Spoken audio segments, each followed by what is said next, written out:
Ring ring, it's time for another episode of Crossplay Conversations, the show where we dive deep on the world of video games while keeping it light. I'm your host today, Jacob McCourt, and I have one friend with me today. He is the sneaker savant. It is Joseph Hooper. Hello. What is up, everyone? What a great weekend for games. We are about to get into it. Yeah, we feasting. Today we're going to talk about all things Summer Game Fest. We have watched many showcases. We have talked about many games in group chats, but it's time to put it in this here microphone. But before we do that, I want to start with our icebreaker today, and it's a very special one. You'll notice the number on this episode is 50. So with that, Joseph, I wanted to say congratulations to you. Congratulations to us. We did it 50 episodes. How y'all feel? I mean, I feel great. I am excited to do this podcast with you all every time we get behind the microphones. The reason we're doing this podcast is because we have so much fun talking with each other and chopping it up about video games.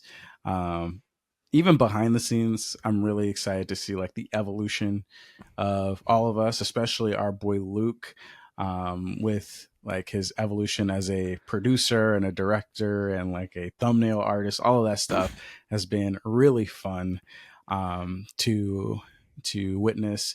And not only us internally, but externally, all the people that we've had on, the developers, the collaborations from other podcast groups, even going out into the real world to the PAXs and collaborating with people there, all because of this little show that we decided to put together 50 episodes ago. Is really awesome. And this is just the beginning. I have a little prop here. Shoot. I have a coin, a specific challenge coin from one of my industry inspirations. Okay. And that's Bernie Burns. I got this coin from Bernie Burns. Oh, hell yeah. RTX in 2016. And this is back when like content creation was barely a thing. This was Achievement Hunter. This was Machinima, Red versus Blue. And I always used to like look at Rooster TV and be like, damn, I would love to do something like that. I would love to be on the RT podcast or, you know, be able to create online content about stuff that I love. And, you know, looking at Bernie, looking at that whole team, now looking at Kind of Funny and all the other groups in the industry, it's very exciting to see how things have evolved since our Rooster Teeth was kind of pioneering this back in 2016. And maybe one day we'll have our own coin to give out to all of our listeners. You know, you never know. Maybe. I mean, our boy Luke is really trying to make merch happen. So I know, you know, not to let I you. think coins are expensive to make. Yeah, I hear that precious metals might be expensive, and yeah, people are something fighting like over that. them. Maybe, I don't know. Something like that. No, I'm +1 everything you said, man. You know, I've been making content a skosh longer than y'all, but I think that my content was pretty shit for the first couple of years. As you know, you guys came into it real fast, but you know, I've been making content since 2017, and it was really bad for a couple of years, and then I figured out like, oh, this is how you actually do content. And so it was, you know, when we say we're the Video Game Voltron podcast, I think like, you know, Luke said, hey, let's do a podcast 3 years ago. And we were hemming and hawing, and we, you know, we're like, let's just wait a little while and then we'll start it. And then we, you know, finally did. We're coming up on 2 years in August. And yeah, I'm really proud of us. I'm really proud of you. I'm really proud of Luke. And I think that the sky's the limit here. You'll notice that Luke is not on this episode. I think he might have said it somewhere, but he is at SGF. He is representing a game at SGF, so he is not on this episode. I don't know why I just did this, because that means, yeah, doesn't that mean like F off basically? Means. Anyway, not what I meant to do. Yeah. Some language. But Luke left us a little message. I have watched it, Luke. I've watched it, Joseph. You have not. So what I'm going to do here is I'm going to play it. It's about 3 minutes long. Look at our smiley guy there. Cheesing.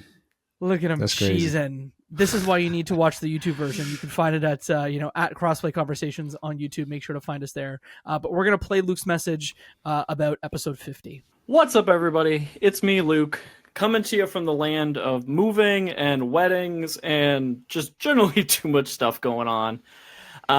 I'm just here to thank you so much for supporting us for 50 episodes of Crossplay. It's really wild to me. We started this podcast almost 2 years ago.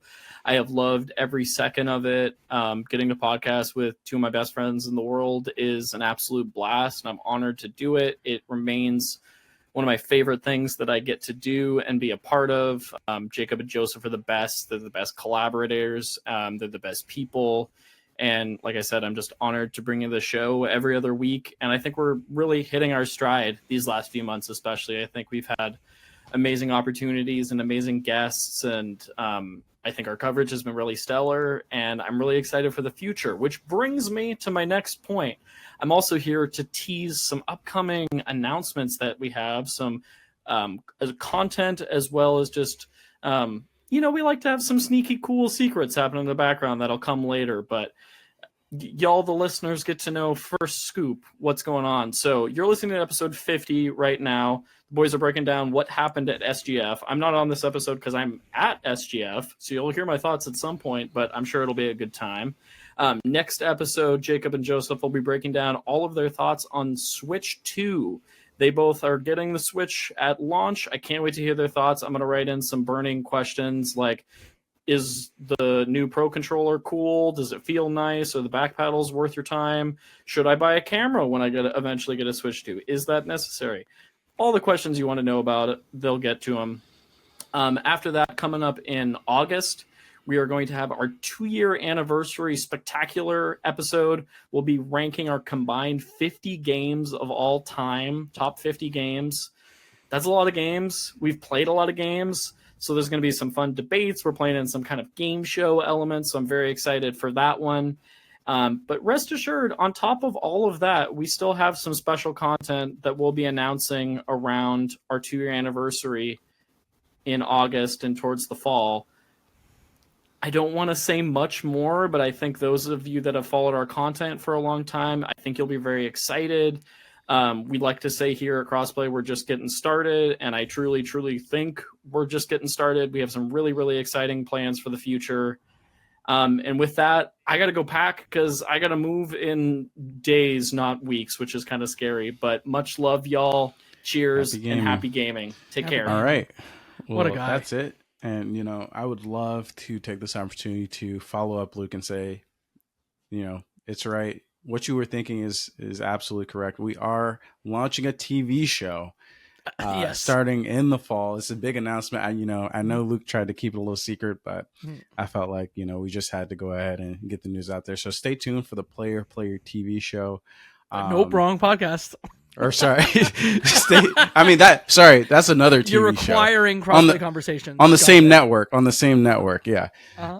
So stay tuned for the Player TV show and the Crossplay Conversations TV show.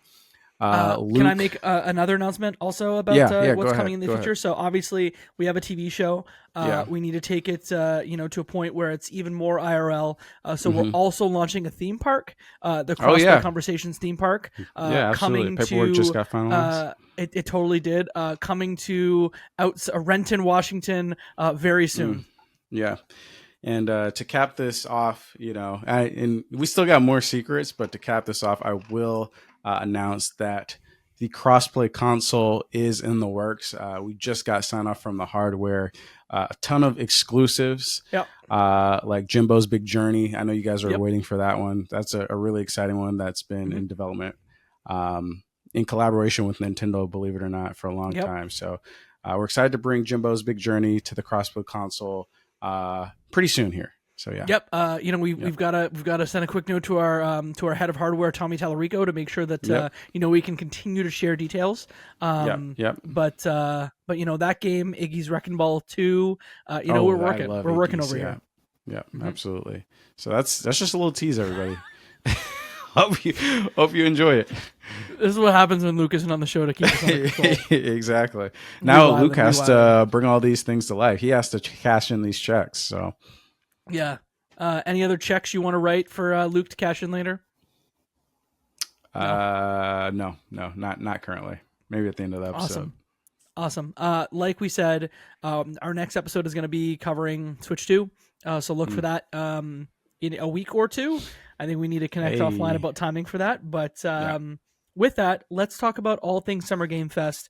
We have watched all the showcases.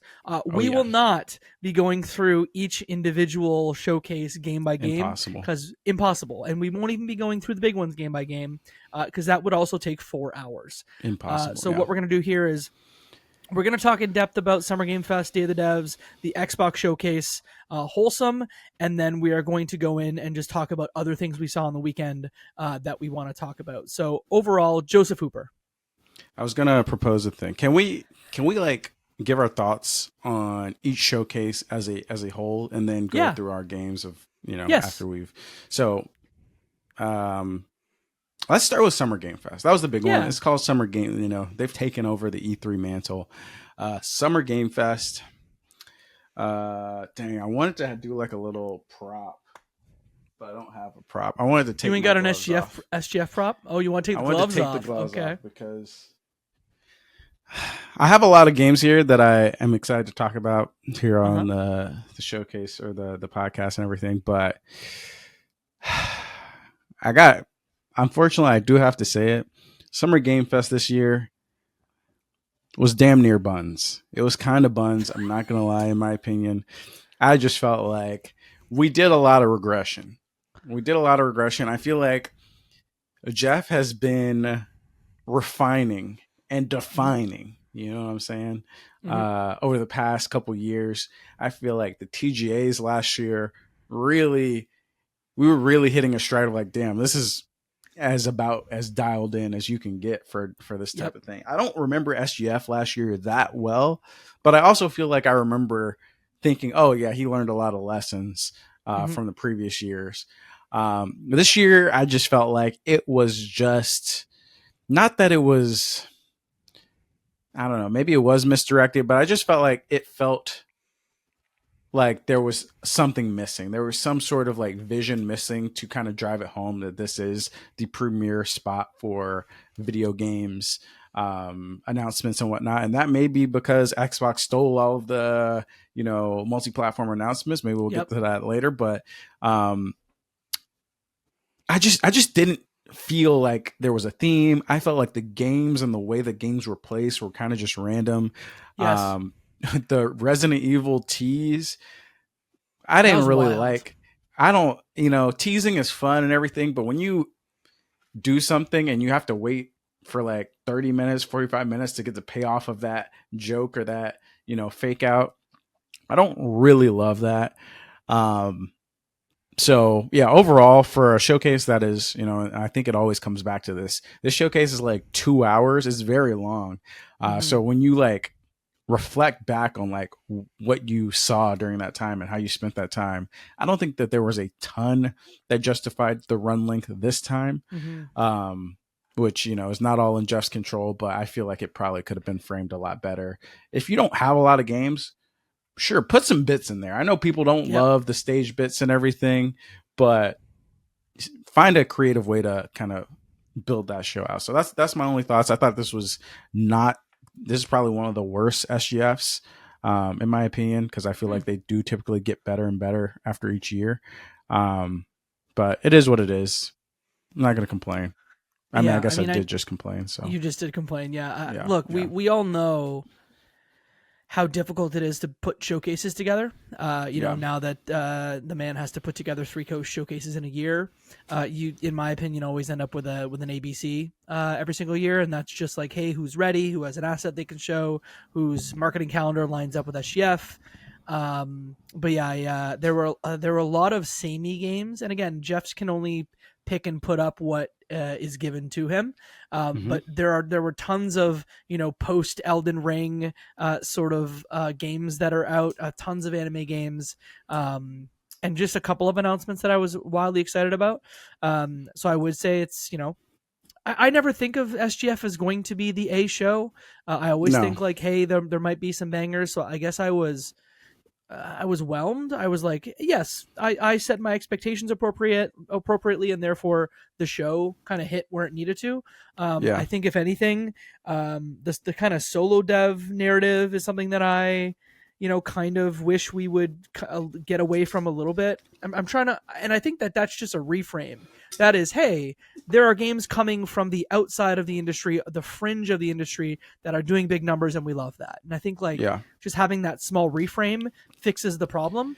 But one thing I do want to say is Lucy James, the co-host, inspired choice. I hope that she is on the show yearly from now on.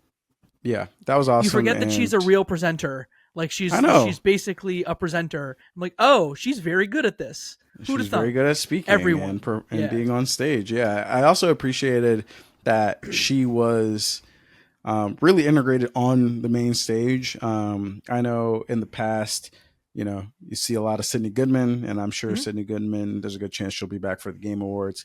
But a lot of times it's like cutting off to some like thing on the side. And it's not really like she's integrated into the show. So I like that they had Lucy like really presenting half of the show this year.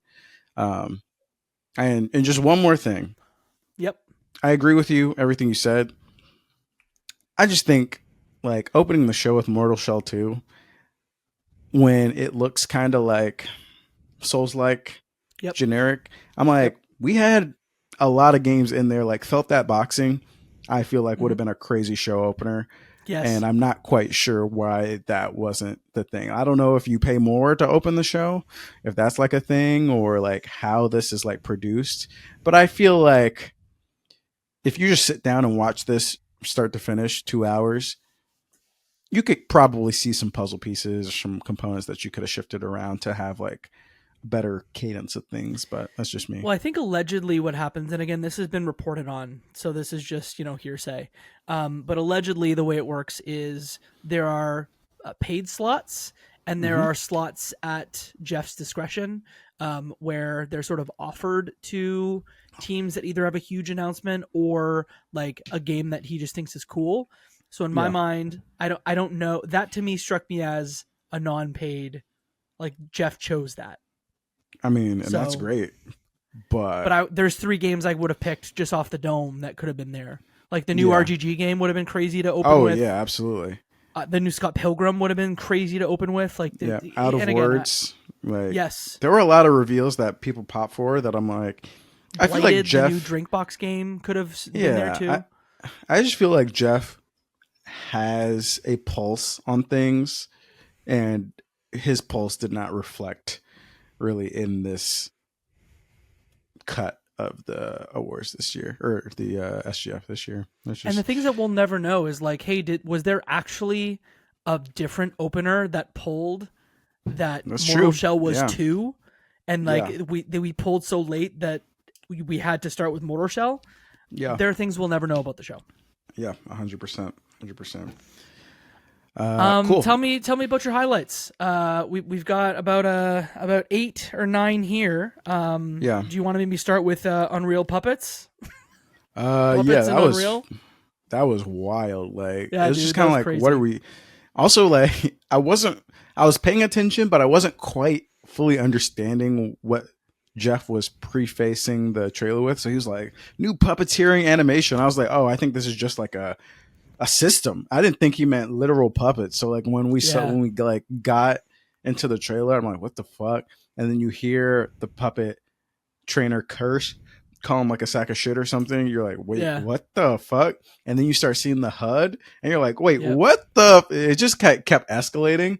That was awesome. Like, I can't wait to see what the full game looks like, what the actual tech in that looks like. Because if it looks like the gameplay or like the trailer, like this is going to be a really fun game. And it looked very comical. Like I love when you get the comedic tone down. So I'm totally down for that. What about you? And again, we didn't say the name of that one. That's Felt That Boxing. Felt That Boxing, yeah. Puppet Punch Out. I'm into it. Yeah, absolutely. You have a pick you want to jump into? I mean, we have a lot of the same picks. So if you want to go to Out of Words, I think you added that. But if you have thoughts on that. Yeah, I think Out of Words was another one that I think just visually impressed me. It might be, it's a co-op stop motion adventure game being published, I believe, by Epic. And so I've been wanting an Unravel, like a new Unravel game for a while. And so to have this, I'm excited for it. Not much to say beyond like it had a very distinctive look where the main characters did not have mouths. Yeah. Stop motion looked rad. I think we're going to continue to get more stop motion games. Harold Halibut sort of kicked the door open, and here we are. Yeah. Yeah, I was just gonna say like Harold. It was very Harold Halibut coded, but Harold Halibut when I played it when it released was a little bit slow for me. Yes. And what I appreciated from this game is it is co-op, which is fun, and you know this is another game I'll play with Amanda. But it just looked a little more engaging. Like it looked like the stop motion, everything on top of it was the set dressing, and there was like a compelling story going on with this. But on top of that, the moment-to-moment gameplay also looked like it could be a fun co-op experience, and hopefully it's a couple, maybe like somewhere between 8 to 10 hours or something like that, or even shorter, and that'll be great. Yeah, more short games, please. Oh yeah, absolutely. Did you want to jump into the next one we have here, End of Abyss? I think you wrote that one down. End of Abyss was a title that when it popped up, it was like, wait a second, is this Little Nightmares? Like, what is this? And I'll tell you right now, whenever you show me like a Little Nightmares coded type fucking game, I'm immediately locked in. And then the dude pulled out like a gun, and I was like, wait, this isn't Little Nightmares. What's going on here? And it seems like it's just some interesting like horror style title where you're fighting like a bunch of Dead Space looking enemies with like a little crew, and I guess it is like developed by some former Little Nightmare devs, I believe. So I'm very excited for this one. This is a toss up for sure. Like this could be absolute buns, and there could be like nothing really going on with it when it comes out. But I'm definitely interested. Like I said, anything Little Nightmare style, I'll at least give a try. Yeah, it's weird how many, we talked about the games in a post-Death Stranding world, not post-Death Stranding, post-Elden Ring world. We talked about how many anime games there were, but there was a lot of also like weird body horror shit from first-time devs, including Ill, which almost made me ill to see in person. Yes. I wanted to puke.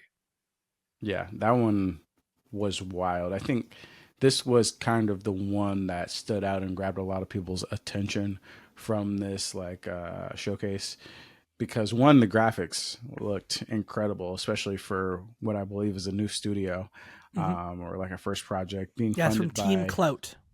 Team Clout, crazy ass studio name for the record. Maybe they're just trying to get clout by this trailer. We'll see. Hey. And it's being published by Mundfish. Yeah, I guess they're coming out of nowhere. They're the devs that did Atomic Hearts, and they're doing publishing now too.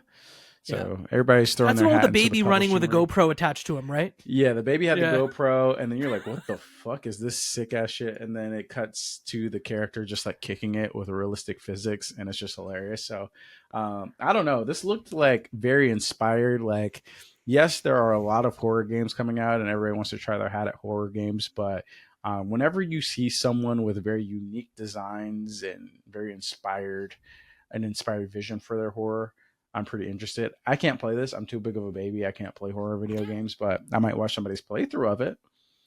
Yeah, this might be even too scary for me. I mean, I think our limit is End of Abyss. End of Abyss looked I can play that. Like spooky or spooky. Atmospheric. Yeah, when the characters are little tiny baby little guys, I'm like, you don't scare me. You can't get me. But everybody in Ill was wet. So really they were so wet. It looked like they had just come out of a womb, and they had like amniotic fluid on them still. Yeah, let's turn off one of these effects, please. Yeah, no thanks. We moved from scary to a little more upbeat, a little more coming of age with Beethoven and Dinosaur's latest title, Mixtape. Brother, just give it to me at this point. Yeah, I'm ready. It's on the way. I think we all are. I've heard Greg Miller at least said that this was his demo of Playdays, like his favorite demo. And I've heard a little bit of other commotion about Mixtape. So I'm like 50-50 for coming of age stories. Like they don't always hit me in the way they hit others, but I love the style of this game, and depending on the length, like I'm definitely down to give it a college try. Although I am one of the losers who sees the soundtrack and it's like Smashing Pumpkins and shit like that, and I'm just like, that's fine, man. I don't know. I don't have a touchstone to these bands. I'm sorry. Yeah. Yeah, I'm a little too young for like to get jazzed. I'm sure getting the Cure on there was a big deal. Wait, but you're too young to get jazzed? Yeah, dude. The Smashing That's Pumpkins crazy. would be like. Thanks for calling me old. Also, that's like 5 years older than me. I think like 40-year-olds are gonna get mad excited. Okay. I was born in the '80s. This game's based in the '80s. Am I not? Am I correct? Oh, okay. I think you're So I was probably born right, late yeah. '80s, and this is probably like early to mid '80s. Nothing gets me more excited than 40-year-olds playing as teenagers. I'll tell you that. One of my favorite things. Yeah, I do need to play The Artful Escape though, and I've been meaning to for a long time. And this is maybe my reason to finally go and do that. Yeah. Okay. Mixtape. One thing that got me really excited, as a Canadian, got to shout out the Torontonian media. There's a new Scott Pilgrim game coming, and it's coming from Tribute, Yeah. who is working on the new Marvel Cosmic Invasion game. And I saw it, and I was like, wait, so the original like Brian O'Malley, I believe, is the artist. Anna Monoguchi, who did the music. They're all involved, and it's a new original story in the Scott Pilgrim universe. I'm just sign me up. Co-op action like the first. Sign me up. I was watching the show with friend of the show, Travis Colnut, and both him and I popped really hard for that because we love the original Scott Pilgrim, and so that to me is going to be like a first weekend on the couch playing that one together. Yeah, I don't really have a touchstone of Scott Pilgrim, but I can appreciate the significance of this announcement. So I was happy for you all. Almost one of the biggest announcements for me in this. I believe it. Yeah. Going and staying with Toronto, Blighted is the new game from Toronto-based developer Drinkbox Studios. It has been a while since they put out a video game. Nobody Saves the World was their last one a couple of years ago. Yep. And they're going 3D now, which is wild. It's a game where you take fruit that makes your brain turn into a plant, and then instead of eating the fruits, somebody ate the brain tree, and then the world got blighted. Yeah. That's kind of the plot. Something like that. Yeah. Something like that. Yeah, and so it's like a 3D action game and looks great. Yeah, looks great. This game the art style looked kind of nasty though. I'm not gonna lie. It's just like it's like one of those. It's very similar to, what was that, like Metroidvania from like last year? Oh yeah, the one that came out in February, published by Kepler. Yes. One word. Frick. Yes. Ultros. Ultros. Dang, good pull. Yeah, it's very like Ultros coded, where you're like, this is just abstract enough to where my brain is getting a little confused by looking at it. But you know, I don't know if people have already demoed this. Yeah, Dark Ultros for sure. I don't know if people have demoed this. I'm sure they played it at Playdays if people hadn't demoed it before, and I'm very excited to hear reviews on this. Yeah, it is at Playdays, so I'm excited to hear from friends who have played it what that was like. Yeah. We've got two huge bangers left to close out our impressions and thoughts. And I think they were the last two announcements. Something like the that. Project Century from RGG is now Stranger Than Heaven, which looks like they have taken the Yakuza formula and built on it and made it darker and cool. Yes. Yeah, this looked incredible.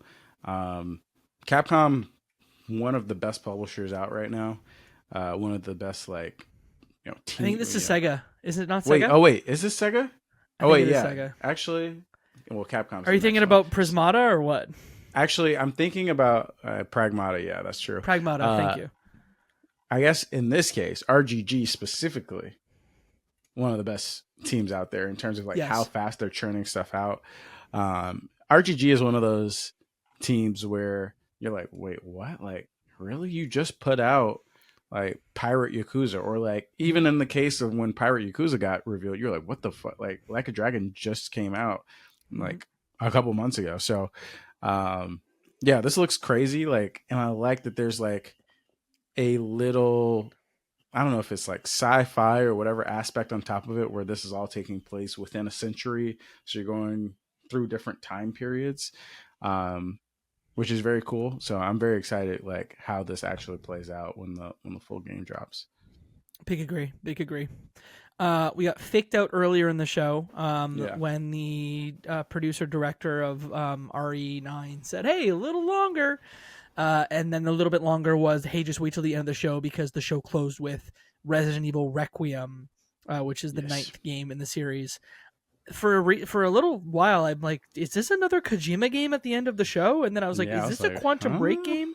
No, it's actually just RE9. Yeah. Yeah. This was definitely one where I'm like trying to do the math in my head of like, which engine is this? Which engine is this? And then eventually I was like, okay, this is definitely Capcom engine, but what Capcom game is it? And I don't Resident Evil.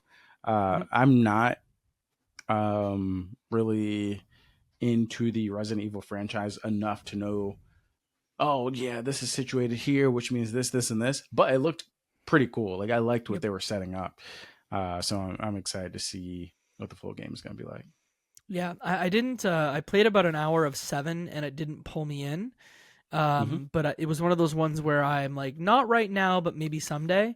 And given that this game is coming out in February, maybe there is time to at least play 7 before 9 comes out. Obviously, I don't think they're connected, but just to kind of see what a 2020s Resident Evil looks like. That is not a remake. Anything else you want to cover on SGF? Of course, Kojima came out to show, Kojima's fit was fire. Oh yeah, his drip is crazy. His drip is crazy every time he walks out. It gets crazier every time. I'm like, oh, you are talking to more designers every time you come on stage. Yeah, that man does not play about his fits. No, he does not. Anything else you want to cover on SGF? No, I think we're good here. Cool. No ads. Like no non-endemic ads in this show. 0. There were some ads. There were some ads, but were they like for food delivery or freaking? Oh, yeah. No, like for freaking Dunkin' or no like egregious ads. But there were when we got into some of the anime section, you were like, oh, I see. Time to go to the bathroom. Yeah, there's a lot of physics in this game, if you know what I mean. Immediately after Summer Game Fest, we got Day of the Devs. I don't know how you felt overall, but I think that this one, weirdly enough, felt like there was a lot of duplication between the Summer Game Fest and Day of the Devs. There were a couple of titles that were covered there and then covered again, or titles where I'm like, didn't we just get sort of a view on this? But Day of the Devs is consistently probably between that and Wholesome, like my favorite shows of Summer Game Fest. And so, we got enough games in here where I was like, yeah, this is great. This is rad. Please let Tim Schafer and crew continue to do the thing. I'm a proud donor to Day of the Devs, and I want them to keep doing their thing. Yeah, I mean, I love Day of the Devs. Like you said, it is almost without fail one of my favorite showcases of every Summer Game Fest weekend. There was a lot of duplication, but what I really appreciate about Day of the Devs is the developers get a chance to kind of elaborate on what we're seeing, which makes me a lot more excited about some of the games where I might have been lukewarm, where I might have been like, oh, what is this game? I don't really know. When they give me that context, it gives me an easier time to be excited. Yep. So yeah. Same. Can I cover one thing about SGF we didn't talk about? Yeah. Go Make for it. FPS great again, hat guy. Splitgate 2. I just don't understand. Yeah, truly. How did you go out on stage like that? Yeah. How did you decide that was a good decision? Yeah, I don't like. It's not even funny. Like we're talking about it. So if that's your goal, chuckling then about it. Or like I don't think. Also, was there 10% of the internet that chuckled? I don't play multiplayer games that much. Are FPS games bad or like what's the deal? Well, I with think that? the vibe is like, the BRs are all the same. Like all the shooters are the same. Here's a BR. Yeah. I don't know, man. Yeah, I'm sorry. I'm sorry, brother. I can't sign up for whatever you're trying to sell me here. Yo, I guess we all want Titanfall 3 when you yell at Titanfall 3 for a cheap pop, but maybe try again without the hat next time. Please. We've got about 10 titles here that we want to talk about. The thing that I got most excited about, that I texted my partner about immediately, was Escape Academy 2. I was like, yes. Yeah. And it's open world. This is Blue Prince Jr. Let's go. Blue Prince Jr. Yeah. Shout out. I never played Escape Academy 1. Dude. but the open world aspect of this was a nice little reveal. And I'm interested to see what the sentiment is going to be like. Are you and Amanda escape room people? Nah. Okay. No. Like, we'll do them, Did- but we don't seek them out. Did she play any blueprints with you, or stick around while you were No. playing? Or okay, No. it's a great like game to play with someone else. Okay. So I would maybe encourage you to check that one out. Okay. Sword of the Sea is the new game from Giant Squid. Yeah, I fuck with this the one. spiritual successor to Journey. Just give it to me now. It's coming this summer, Yeah. and I can't wait to play it. It's almost like they built on everything they've done before with Abzu and then the Pathless, and now Yeah. we're just literally getting a spiritual successor to Journey that even has a soundtrack from Austin Wintory. Yes. Just go ahead and inject it right Yeah, here. right there. Yeah, like any game where you're like surfing or doing anything like that, and you can just vibe in this open world and do tricks and just have a good time. And if the mechanics feel right, hell yeah, I'm gonna be all down for that. Like, I always reference back to Wavetail, which wasn't a commercial hit or anything like that, but I also liked Wavetail. felt, like the way it felt to ride around in that ocean was just so fun and fluid, that I always like remember back to those times as being fun times. So hopefully that can capture some of this. Agreed. We're getting the next game from the dev behind Please Touch the Artwork 2. This is Please Watch the Artwork, where it looks like there's a psychological horror twist to the game, where instead of touching the artwork, you are just watching to see if a clown spirit decides to take over the artwork that you're watching. Sure. Yeah. Give it to me. Yeah. Great. And later this year, I think too. Yeah, this one is a little bit out of my wheelhouse, but I like spooky vibes. I love little spooky vibes that you're going to throw on a game. But I was like, a lot of interesting themes going on here. But okay. Did you write Neverway? I did. Yeah, this is coming from a smaller team with one of the artists from Celeste working on this. It's more of a like horror adventure type game. It looks interesting. I specifically added it because I really enjoyed the art style. It looks very intriguing to me. And I am curious to see if this is going to have any story chops, because it looks like with all the unique little aspects they're putting on it, there could be some interesting story implications, but we'll see. It definitely looked very moody. And there's like a farming mechanic in there too? Yeah, it's like you tried to start your life on a farm, but then, Last of Us Part 2 style things, the old life comes calling back or something like that. Wild. Yeah. Wild shit. Pocket Boss is another game coming from being published by Playables. So Playables has Time Flies coming out later this year, being published by Panic, and they're also publishing this game, which is about working as a basically a remote data person, but it's very much like their first game, Kids, that they made, where you're just going to be messing with charts and stuff, and maybe there's a story that unravels or unfurls from there. Weirdly got very excited for this one.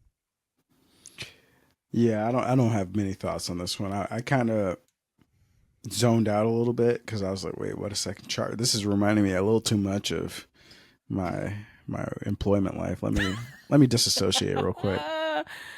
I did not disassociate when Consume Me came on.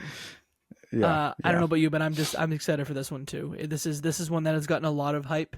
They said it in the trailer themselves. They got the IGDA Seamus something or other grand prize for their game that's coming later this year. Supposedly like a 6 to 8 hour joint about a girl's journey dealing with food and body image. So your boy's into that. Yeah, I would say if you watch any of these like presentations from the devs, check out Consume Me, because they had such a charm about them that made me interested in the game. They were hilarious, and the way that they sold it was incredible. So go watch the other devs, and specifically go watch the Consume Me segment and the segment of another game that we're going to talk about in a second. But first, we're going to talk about Toem 2. No, jump into the game you wanted to talk about. A Big Walk or Big Walk. Yes. I remember seeing this game revealed like last year at SGF or something like that. I was like, huh, this looks interesting. Coming from the Untitled Goose Game devs. And the way that they pitched this game looked incredible. The only drawback is you need friends to play this, and it's like a co-op game. And as I tell No friends, Joseph, I get it. I'm allergic to co-op. I just don't ever have time to play co-op games. So, but like this looked incredible in terms of like, hey, you have puzzles. They worked really hard with like building out the environment. So it's all about speech and communicating in different ways. You can write notes on signs. You have a loud speaker that you can cast across the map so that people can hear you if you guys are disconnected. And it's all about proximity chat, which I hope works in the era of Discord and like chat groups and stuff. I hope people will like really play into it, but it looks like if they do give it a college try, this will be a really fun game. So I really, really enjoyed like the dev segment of them breaking out how this game works, because I would have never tuned in. Such a different take for their second game, and the whole time, do you remember those little ducks that put their water in, or their beaks in water? That's what all the characters look like to me, and I can't get that out of my head. They do. I'm right there with you. Yeah, I don't know if I'm gonna be excited for this one. It's to me, it's gonna be a wait and see to see how the game comes out. But definitely an interesting second project from the team made Untitled Goose Game. Yeah, I wish I could play it, but allergic. Do we have a date for that one? I don't remember. I don't think so. So for now, let's say no, but maybe we can find it. Let me see. 2026 for that one. Okay, next year. Maybe I'll cure my allergies by then. Maybe.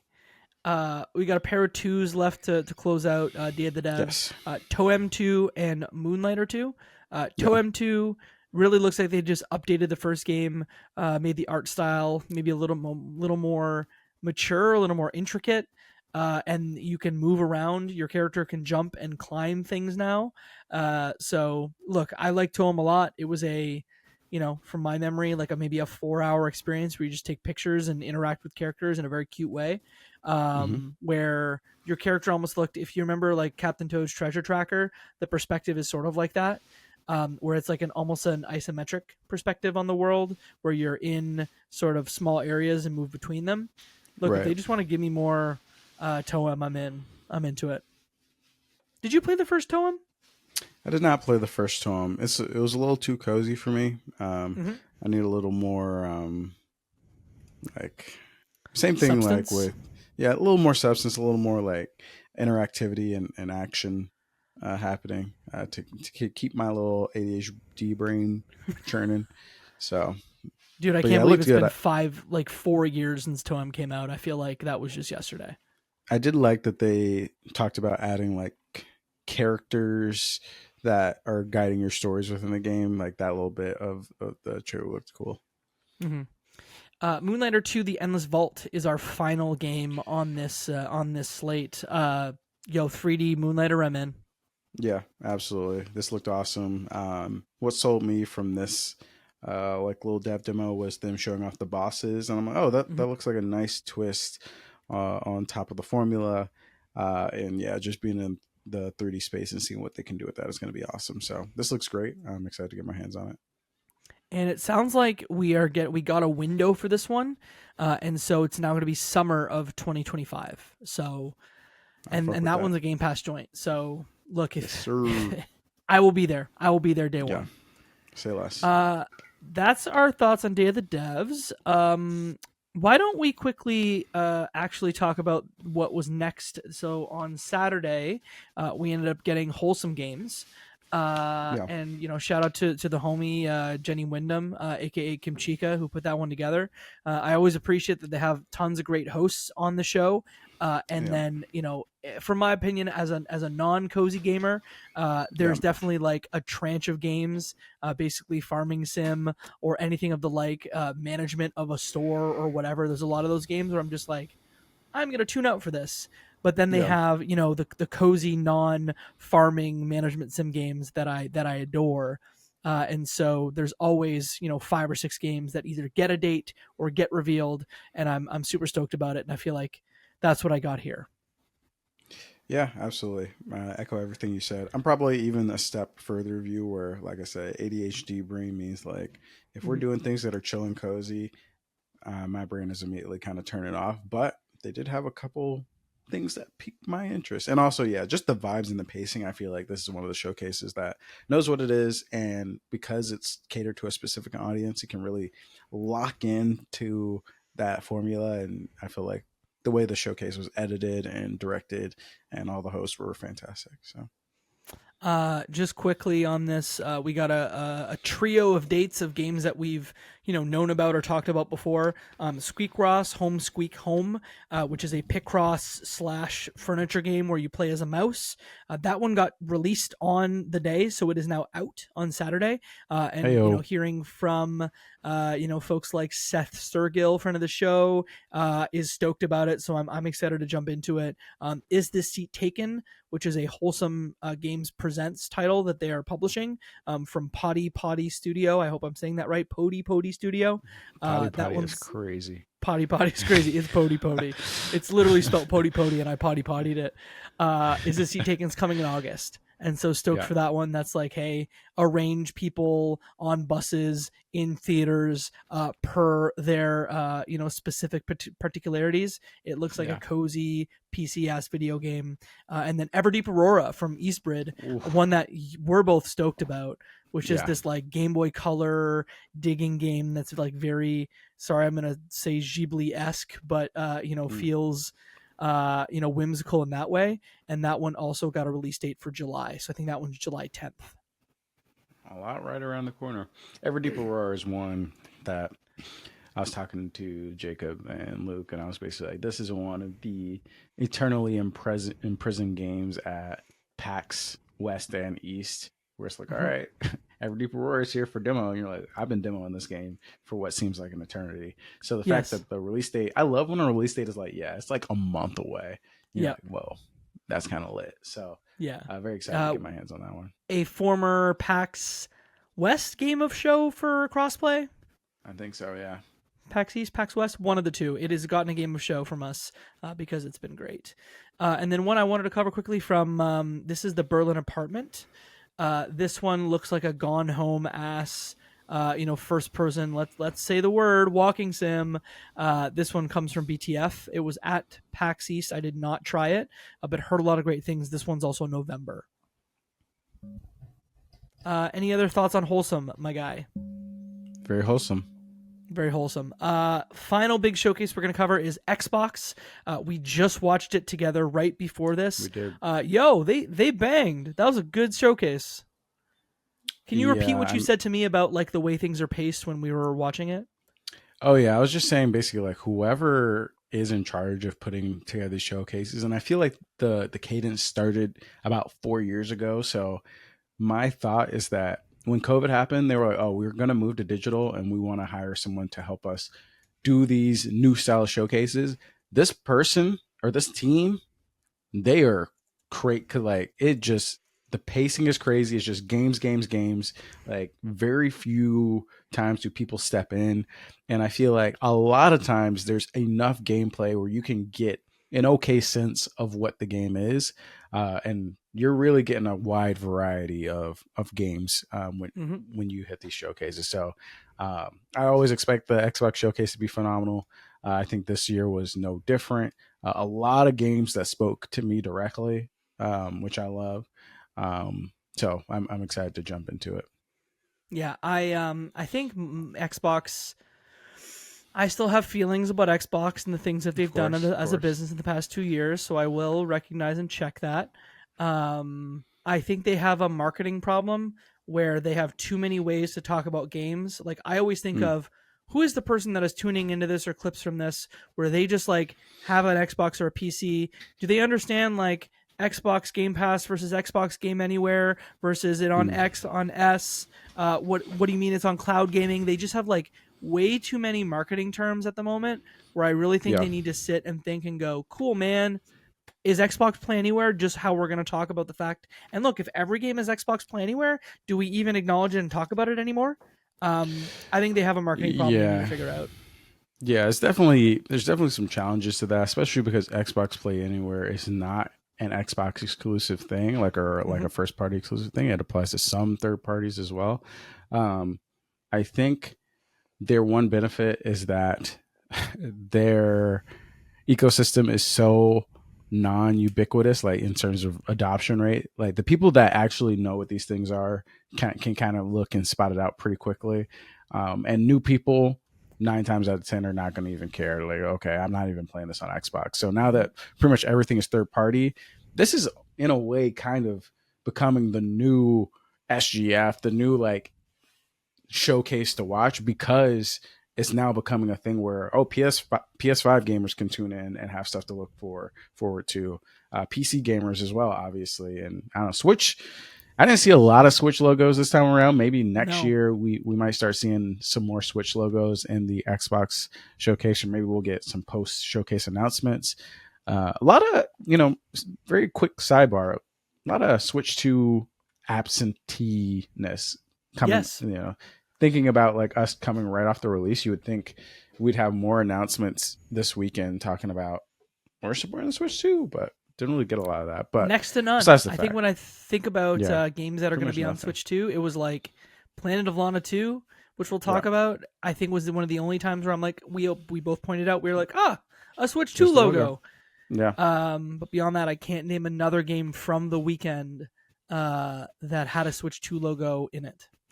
yeah, and there were a lot of Switch logos, which inevitably will be able to be played on the Switch 2 and probably will run a little bit better.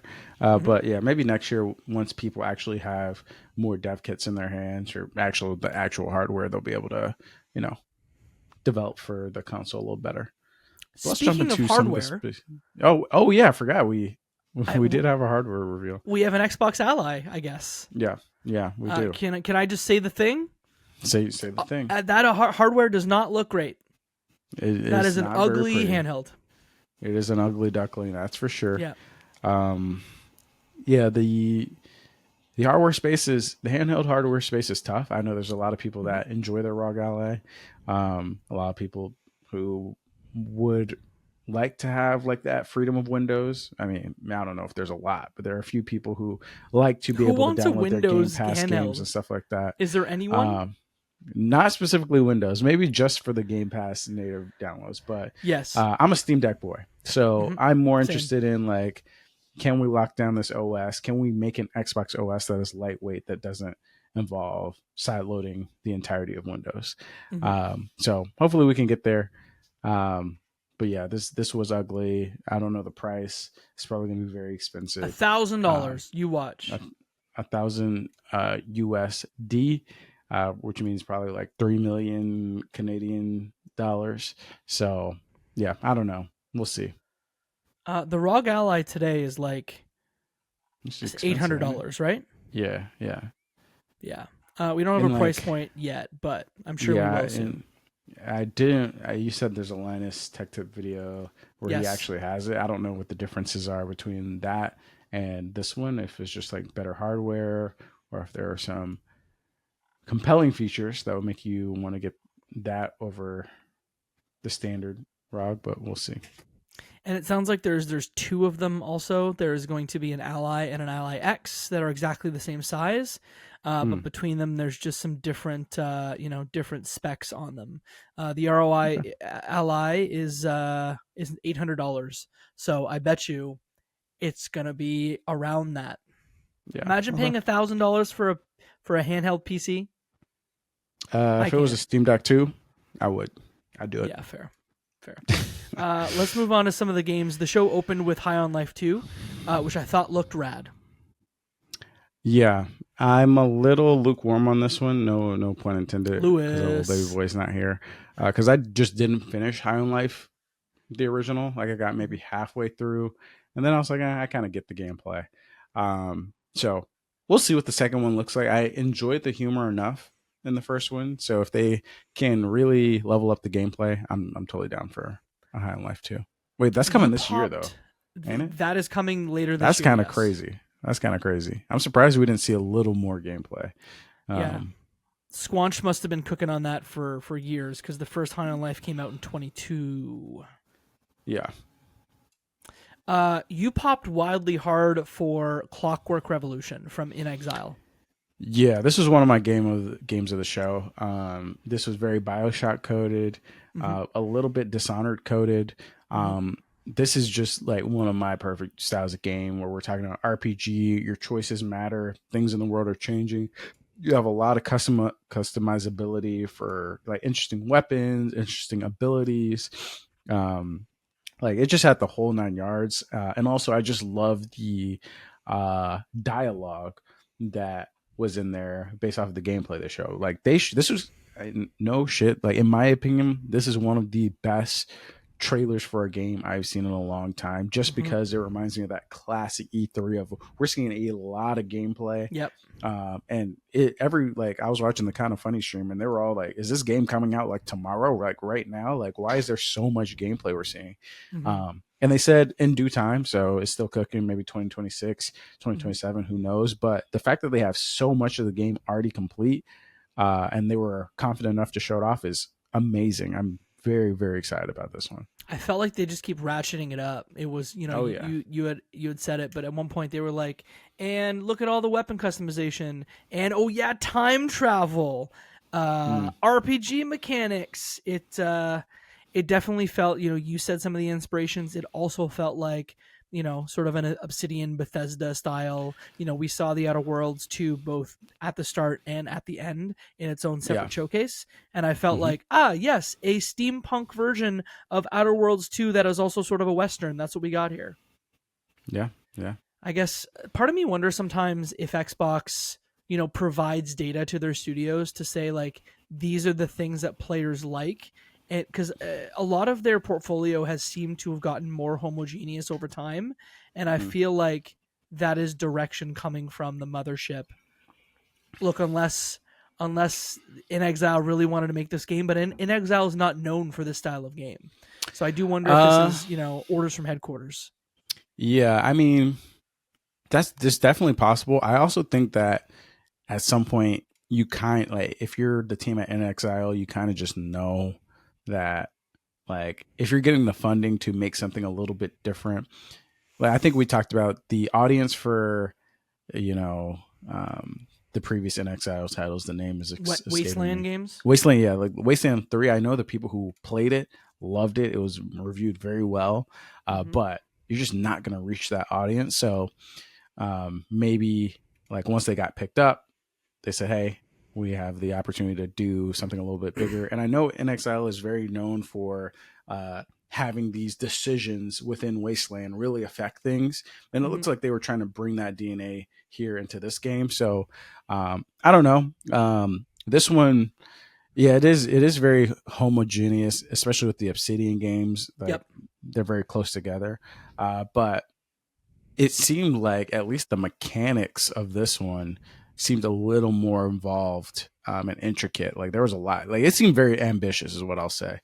So we'll see. Like In Exile hasn't put out a title in quite a while, and like you said, nothing like this. So this could be a very defining moment for them, one way or another, depending on how this hits. Speaking of defining moments, Double Fine finally announced their next project. Leap Heady leading Keeper, which is a humanoid lighthouse game. Yeah. I don't know. Who knows? It's coming this year. Great. I'll just play day one. Yeah. Great.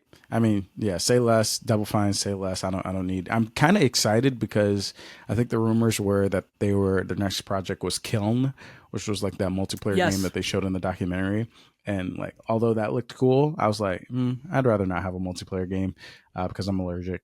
So, like seeing this, I was like, oh yeah, this is fucking weird, and it's coming this year. Like my year is booked. Like, thank you. Like this really did fill out a lot of the gaps where I was like, okay, yeah, I'll pick that up. Why not? Yeah, I'll try that out.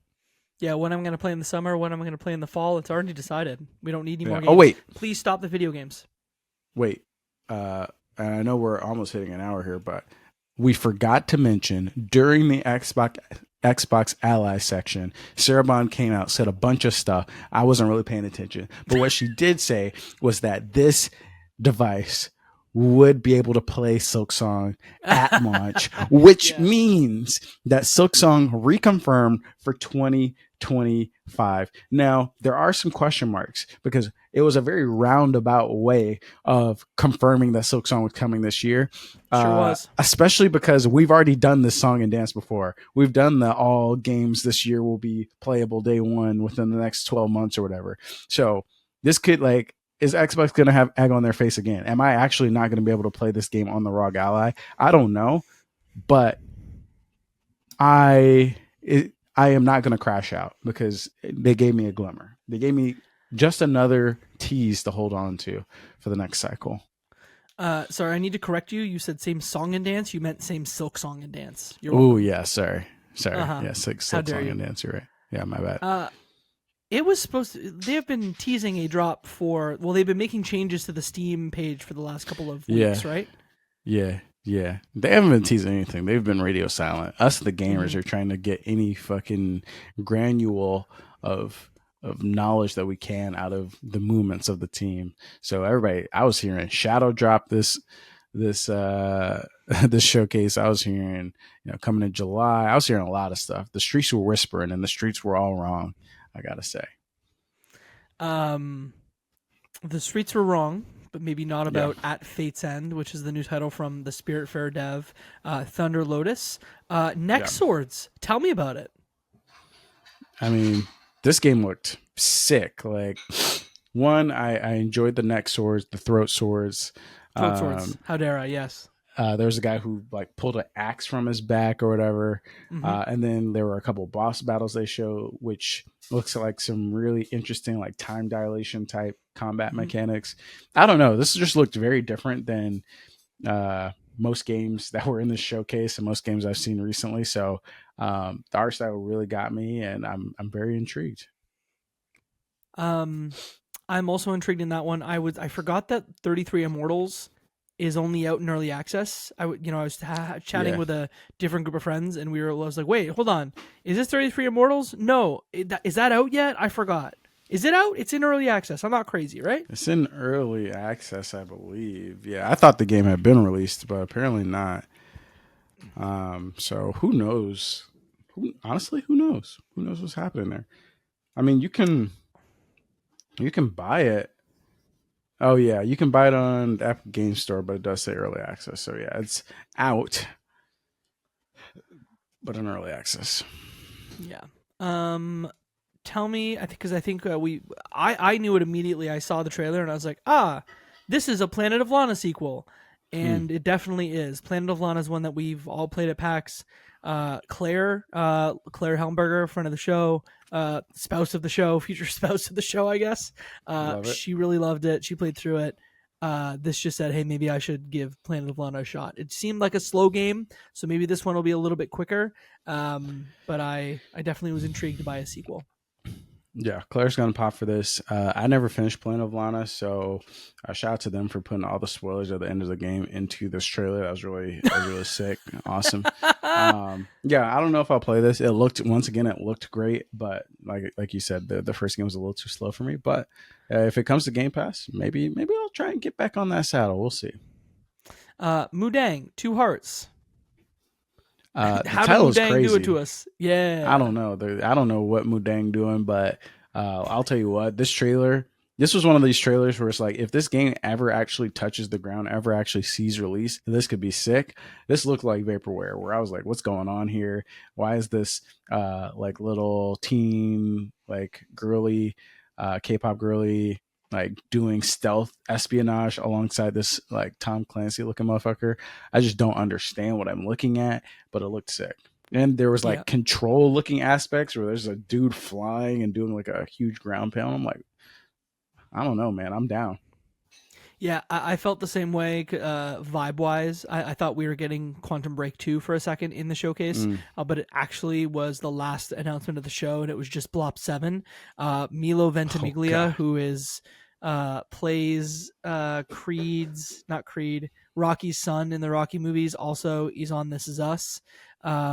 He is starring in the game, and I was like, what's Milo Ventimiglia doing in a video game? Thought he was entering the Remedyverse, but actually just Blob 7. Yeah, that was crazy. That was the craziest bait and switch I've ever seen in my life. Sure was.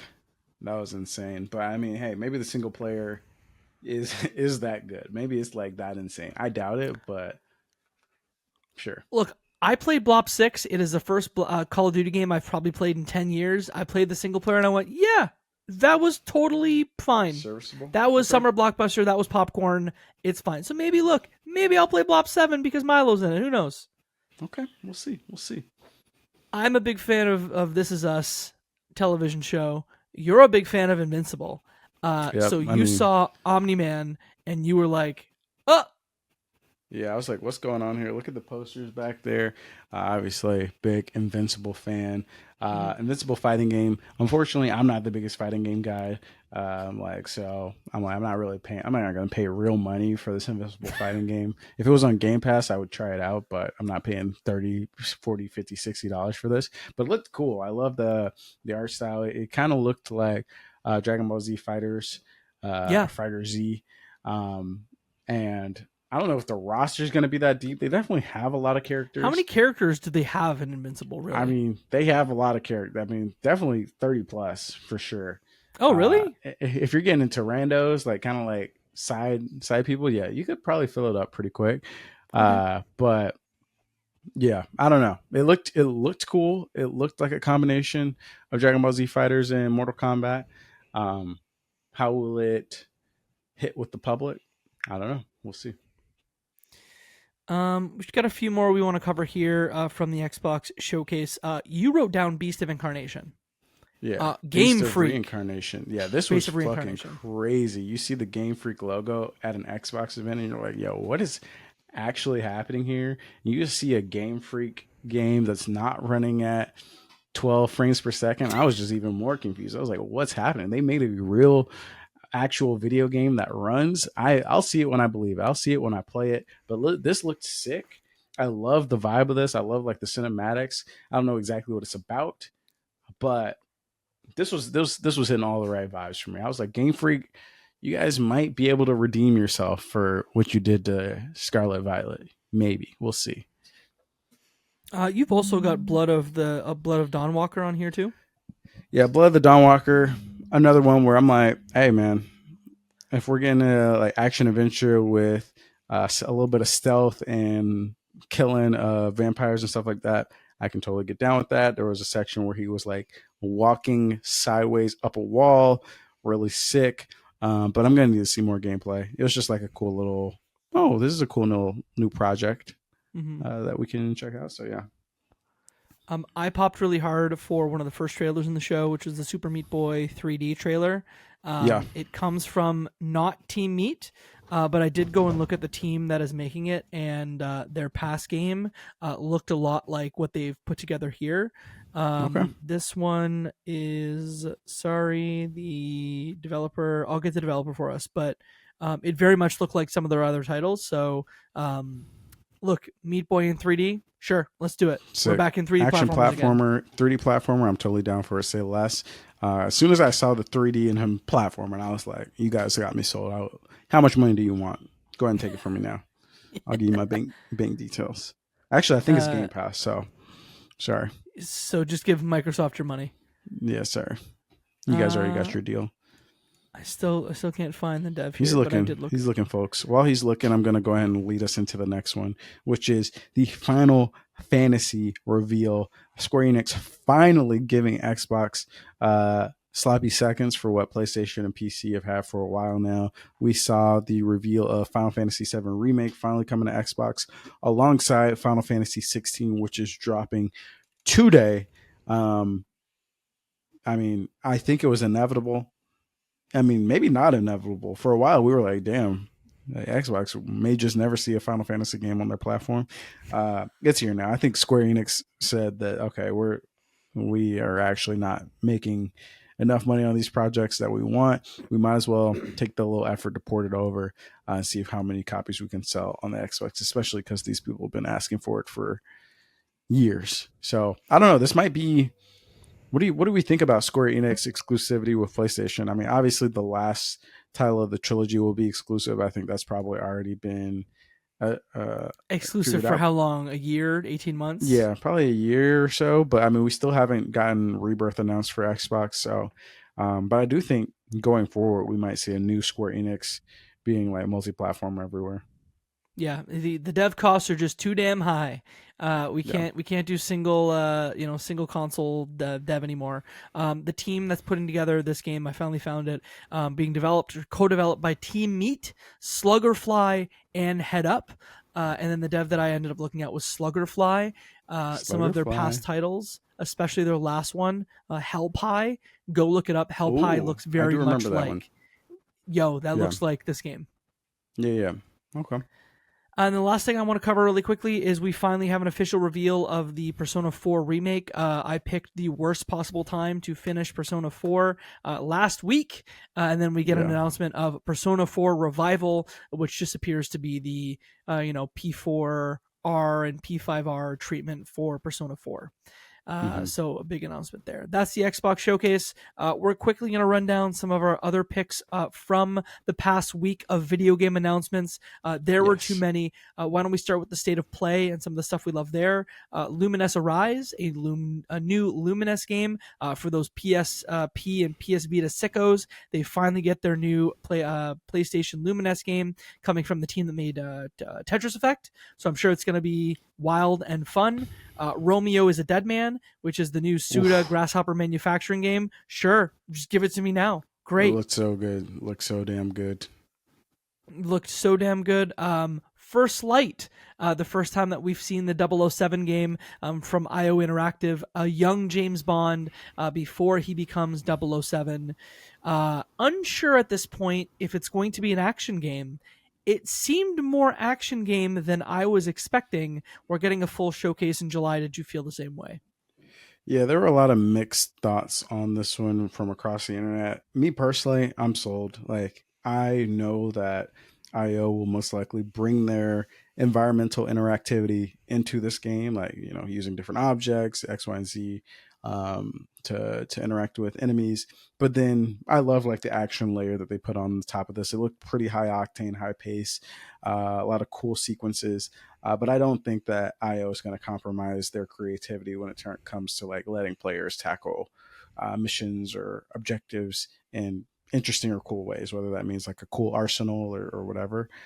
So I'm very stoked for this one. I know there were a lot of comments, from the art style to the James Bond actor face to everything. Like, I know some people wanted a celebrity or whatever. Like, I don't care about any of that stuff. I just think it looks good, and I'm excited to play a new IO game that doesn't have dog shit cutscenes like Hitman does. So, I think this is my cue that I finally need to play Hitman 3 so next good. year or before then. Yeah.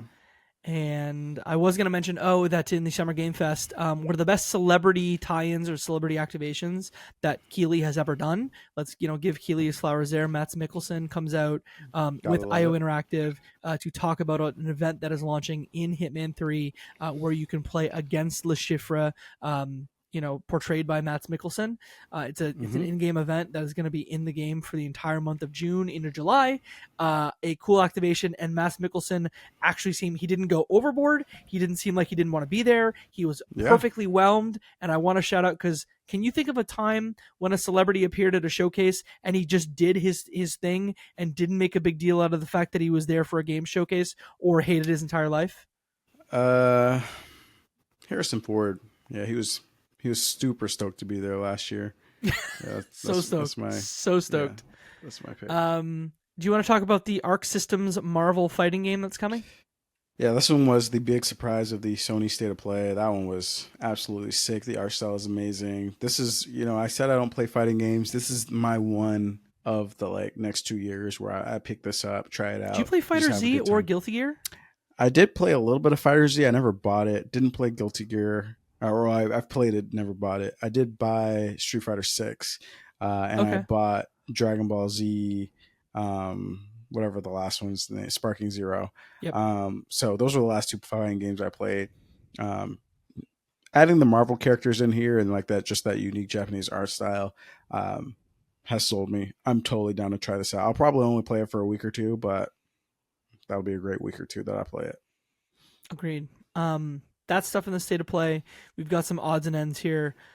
We got Sleep Awake in the Future Games Showcase. This looks like a first-person psychological horror game, psychedelic, that comes from part of the team or one of the folks in charge of Spec Ops: The Line back in the day, which is an all-timer for me, as well as a member of Nine Inch Nails. I just love how Nine Inch Nails is doing everything but music, between soundtracks and working on games. Sleep Awake looked rad, and that pedigree in itself, we didn't see that much, but it's one that the pedigree itself and the core concept has made me interested for more.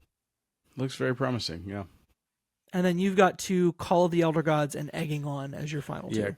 Call of the Elder Gods is a sequel to Call of the Sea. I don't know if it's like a spiritual successor or like a direct sequel, but I loved Call of the Sea. It's like a pretty short puzzle game. It was on Xbox Game Pass. I had a great time with it. So I'm very excited to see that I'm getting more in that like puzzle game vein, which is awesome. Egging On, you're just an egg trying to roll around, not trying to break while making your way through levels, and the lighting is really cool. So I don't know, weird game, but looks good. And look, that is every single game that we wanted to talk about. We are recording this during the PC Game Showcase or the PC Gaming Show. So if there's stuff that came out of that, maybe we'll talk about it on our next episode. But anything else from the weekend that you wanted to cover, Joseph? I think that is everything. I had a great time. There was definitely a little to be desired from this weekend as overall. I would have, I was hoping for a little more pops across the board, but by the end of it, I've had a great time. So I'm very happy. Lots of games to add to your wish list. I should have said this up front, but we'll likely include all of these in the show notes, so you can find maybe not all the Steam links this time around because that's time consuming, but we'll definitely include timestamps and names of the games that we spoke about today. Before we close, Joseph, I want to see if you had anything you wanted to plug. I know you're working on another video for Can't Pause. Tell me about that. Yeah. Every year I do like a montage of all of my favorite games, specifically indies that I see during the Summer Game Fest weekend. I will be cutting that together, and it should be available by the time this video is out, hopefully. Talking about YouTube, I would also like to plug my YouTube channel. I did it on a previous episode when we were talking about video game trivia, but I've been posting more mini reviews on there. I've been working on my style for those, so if you've never checked them out, I would muchly appreciate them. I put them across TikTok, Instagram, and YouTube Shorts, so if you're on one of them, you're going to see them, but they tend to work best on YouTube Shorts because TikTok hates me, and Instagram Reels, that's where my family is, and they just go, why is this man posting videos about video games? Weirdly, my parents haven't asked me about it yet, but I'm sure that'll come at some point. Okay. I think that's all we've got to say on episode 50. So next week or next episode, we're going to cover the Switch 2 in detail. So stick around for that. Until then, you can set your status to away and do 4 things from us first, or for us. First, subscribe to our YouTube channel to get video versions of the show. Follow us on BlueSky. We're easy to find at Crossplay Conversations. That's where we share updates about the show. Send this podcast to a friend because that's how people hear about podcasts, and give us a review on your podcasting platform of choice because it really, really, truly helps.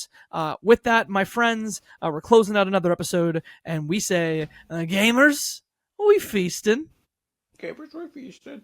Gamers, we feasting. We summer game feasting. Summer game feasting. We're here. Summer game feasting is crazy. We out here.